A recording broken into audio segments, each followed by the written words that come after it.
Hava soğuk. Belki içeri biraz taze hava girsin diye, belki de otopark bileti almak için camı bir miktar açmak istiyorsunuz. Basıyorsunuz düğmeye, cam aşağı doğru iniyor ama durmuyor. Eğer hareket halindeyseniz içerisi buz gibi oldu. Camı kapatmak için tekrar düğmeye basıyorsunuz ama yine durmuyor. Sonuna kadar kapanıyor. O zaman hadi gelin birlikte biraz bozuk ota cam düğmesi tamir edelim. Benim aracım Kia Rio. Cam açma düğmeleri kapıya içeriden bağlı. Bu yüzden bu kapıyı komple sökmem gerekecek. Kapıyı tutan 3 tane vida var. Bir tanesi kapı açma kolunun hemen altında. Küçük bir tornavida yardımıyla bunları çıkartacağım. Diğeri ise telefon gözünde. Bir diğeri ise kapının yan tarafında. Kapının iç kısmı söktüğümde yere değmesin diye altına malzeme kutusu koydum. Bu kapı mantara benzeyen plastik aparatlarla içeriye tutturulmuştur. Vidaları söktükten sonra çekerek bunu çıkartabilirsiniz. Ancak bütün vidaları söktüğünüzden emin olun. Aksi takdirde bir yerlere zarar verebilirsiniz. Kapı düğmelerimiz bu. Önce kapıyı kablolarından ayırmak gerekecek. Hemen yanında klips var. Klipse basarak geriye doğru çekeceksiniz. Çıktı. Bunu da o şekilde. Zaten hissedersiniz klipsi. Bakın şurada bastırdığınız zaman geriye doğru gidiyor. Kapımızı söktük. Şuradaki kısım cam düğmeleri. Bunu kapından söküp düğmelerin de içini açıp bakacağız. Ancak bu ince incelik istediği için bu işlemi evde yapacağız. İhtiyacımız olan malzemeler. Biraz cesaret, biraz el becerisi. Yoksa da dert etmeyin. Bu videoyu izledikten sonra kazanacaksınız. Biraz tornavida, biraz tornavida. Ve bak burası çok önemli. Bir adet basmalı tükenmez kalem. Aklınıza başka bir şey gelmesin. Gerçekten bir adet basmalı tükenmez kaleme ihtiyacımız olacak. Videonun ilerleyen dakikalarında ne işe yaradığını göreceğiz. Cam açma düğmelerimiz burası. Vidaları iç tarafta. Buraya tornavida girmeyecektir. Bunu çıkarabilmemiz için şuradaki mekanizmanın tamamını çıkartmamız gerekecek. İşlemi daha hızlı yapabilmek için kablolu şarjlı tornavidamızdan yardım alacağız. Nay. İşte kablolu ve şarjlı. Bu bunun şarjı. Eldeki imkanları değerlendirmek lazım değil mi? Şurada tırnaklar mevcut. Öncelikle şunları yukarı kaldırıp buradan geriye doğru ittirdim. Ve yukarı doğru çıktı. Evet, materyalimiz elimizde. Şimdi şuradaki 2 taneyi ve şuradaki 2 taneyi vidayı sökeceğiz. Evet, kapı açma düğmeleri elimizde. Şimdi bunun içini açacağız ve sorunu tespit edeceğiz. Evet, buna tıklıyoruz. Gayet güzel bir klik sesi var. Buna tıklıyoruz. Herhangi bir ses yok. Zaten gacırtılı çalışıyor. İşte bu yüzden bu cam açılıp kapanırken sorun yaşıyoruz. Açalım bakalım.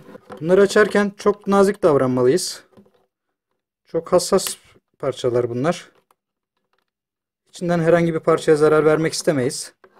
Hayır, ondan sonra o parçayı da bulamıyoruz. Şunun yenisini sorayım dedim. Çok sağlam para istediler. Ben de neden kendim tamir etmiyorum o zaman dedim. Biraz daha büyük bir tornavida yardımıyla bunu buradan çıkarttım. Şurada küçük bir bilye var. Muhtemelen tık tık sesini bu yapıyor. En azından diğerlerinde. Şimdi şu sağlam olanı açıp mekanizmasına bakalım. Neden bu tık tık sesi yaparken bu yapmıyor? Bunu çözersek bunu da tamir ederiz.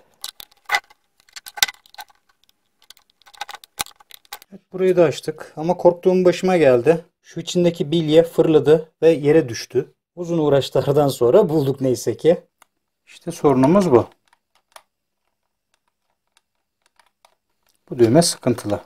Bu düğmeyi açtık. Nasıl bir mekanizması olduğuna baktık. Şimdi şunu tekrardan çıkartalım. Bu sağlam olan. Bu ise sorunlu olan. Bakın şurada bir V var. V şeklinde bir plastik var. Ancak bunda kırılmış.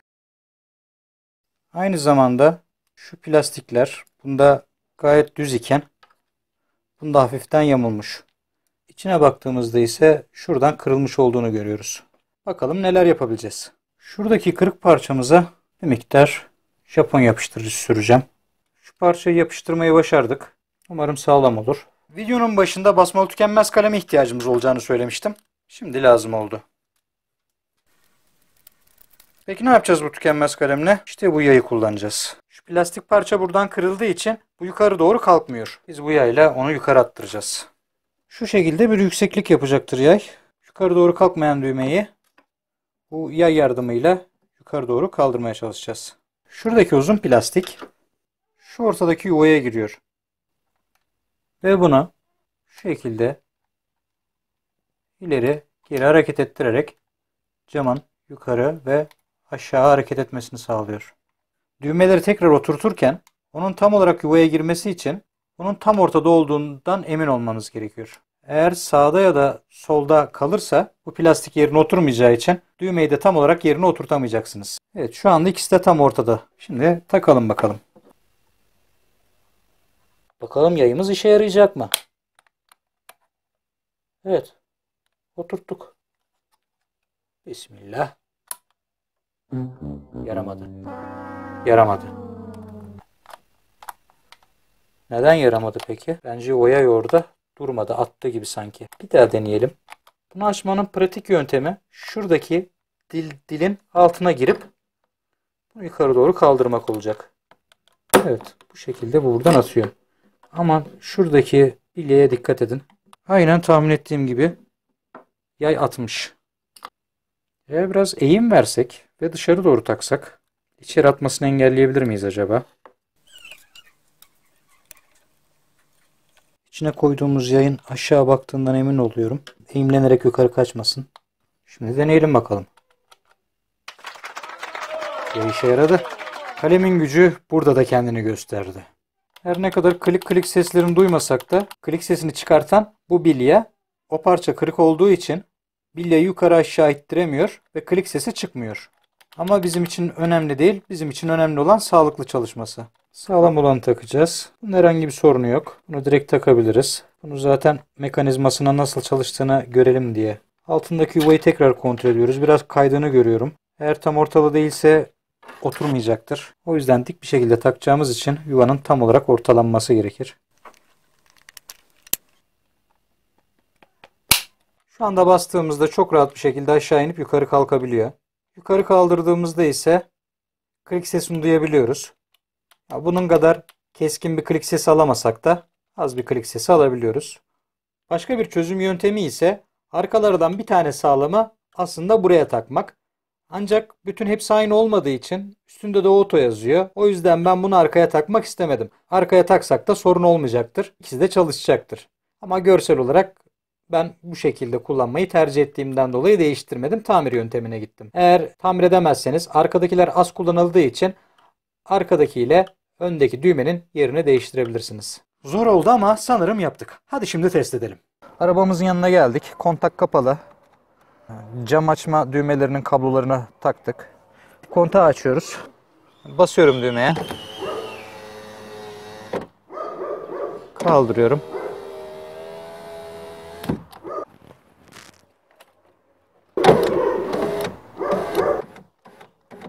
Evet, şu anda gayet güzel çalışıyor.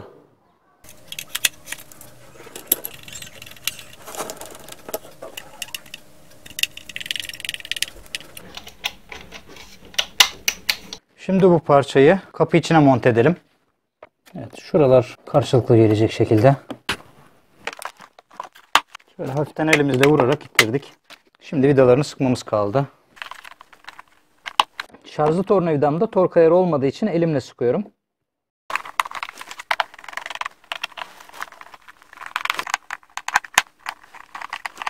Bağlantılarını bitirdik. Şimdi kapı içimizi kapıya monte etme zamanı geldi. Şu plastik aparatlar kapıdaki şu deliklere geçecek. Kapı içinin kapıda sabit bir şekilde durmasını sağlayan aparatlar işte bu aparatlar. Öncelikle kablolarımızı bağlıyoruz.